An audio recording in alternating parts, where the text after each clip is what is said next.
Hi,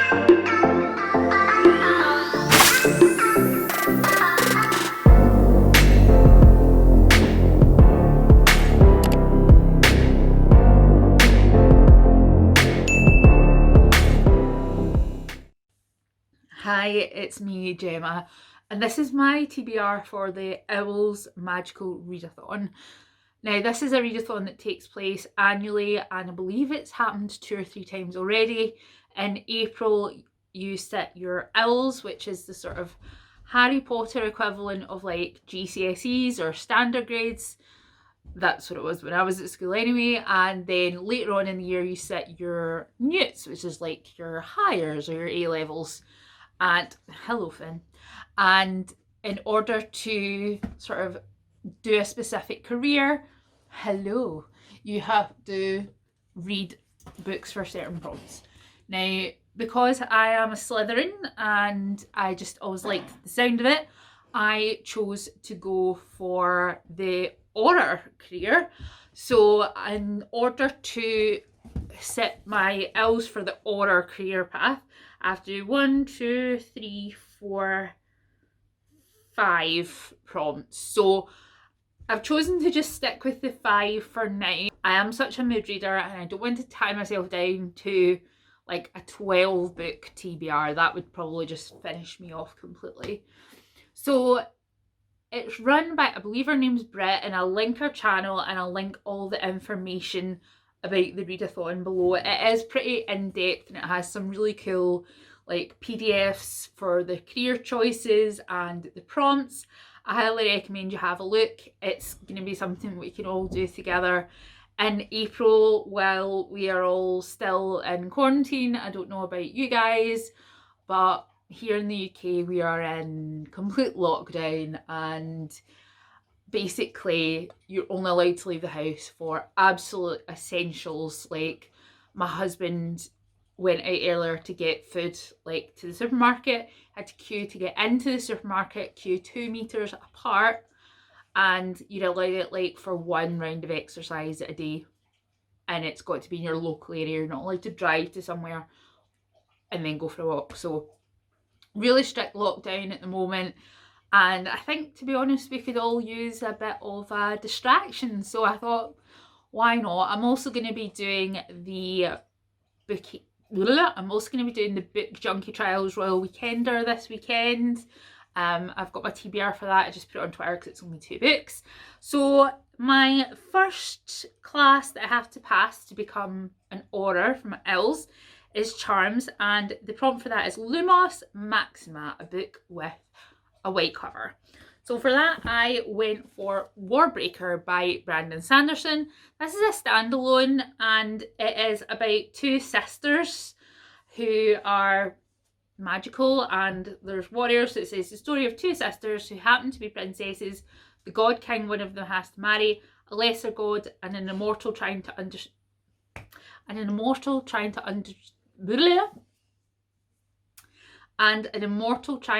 the mistakes he made hundreds of years ago. Now, I'm not sure if this is set in the Cosmere universe or not. I really haven't checked. I have read the first one in the Mistborn series, but to be honest, this might be sacrilege, I wasn't super blown away. I preferred Elantris. So I'm going to try Warbreaker as a bit of... That one was Leia. I'm going to try Warbreaker as a bit of a Brandon Sanderson palette cleanser, and we'll see where we go with that. And I've just noticed my dog, when he was here, drilled all over my notebook. So the next class I have to pass for the Auror career pathway is Defence Against the Dark Arts, and the prompt for that is Grindylows, a book set at sea or on the coast. So for that, I have chosen House of Salt and Sorrows, and this one is a 12 Dancing Princesses retelling, and it's a girl, she lives in a mansion by the sea, and her sisters are going missing. She's having ghostly visions. So it sounds both creepy and good. I have seen a lot of good things about it, so looking forward to trying this. It gives me an excuse to bump it to the top of the queue. And I don't know if you can see this, I can because I've got my ring light. The end papers are these gorgeous like octopi and sea creatures. That's really cool. So I will be reading that for Defence Against the Dark Arts. And then my next prompt is Herbology, and this is Shrinking Potion, a book with less than 150 pages. Now, I struggled. This prompt was a struggle. So I'm actually going to be reading Toilette, Perfumes and Makeup at the Medici Court, ground together and mixed with Orange Blossom. Now, I actually bought this book in, I think it was the Palazzo Pitti Museum shop when I was in Florence. I love Florence. It's probably my favourite place in the world. It's beautiful, and everywhere in Florence that you go is the Medici family. The Medici family in Florence are, you know, basically one and the same. So this is a very small book. It's only got 110 pages, and it's just information about the makeup, the perfume and things like that at the Medici Court. As you can tell, I do like makeup, so this sort of thing is super interesting to me. And I thought for potions it went well with it as well. Now, the next one is Transfigurations, which is an animagus lesson, a book that involves shape-shifting. Now, for this I picked Nocturna by Maya Montagna, and I have had this for a couple of months now. I just haven't got around to it. But one of the main characters in it is a face shapeshifter, I believe. So I thought this one would suit that pretty well. Also, it goes along with my sort of aim to read more diversely in 2020. So this one, as I say, is going to be for Transfigurations. And Herbology is the other OWL that I have to take for my Auror course, and I picked for this Maurice by Ian Forster. It's Mimbus Mimbletonia, a book beginning with M. Now, I have read Maurice before many moons ago, and I have also seen the film many times. I picked this for a reread because I love Ian Forster, I love Maurice, and this book really has a special place in my heart, and also I think in the sort of queer literature canon, because Ian Forster wrote this book deliberately as a response to the tragic endings that gay people had in literature when he was alive.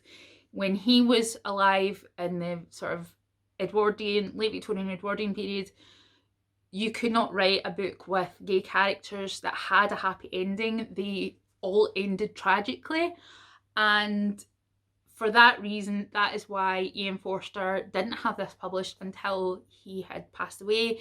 It was published, I think, in 1974, and he basically said that that was the reason he did not think that people would accept a book with a happy ending for, you know, a homosexual, for a gay person.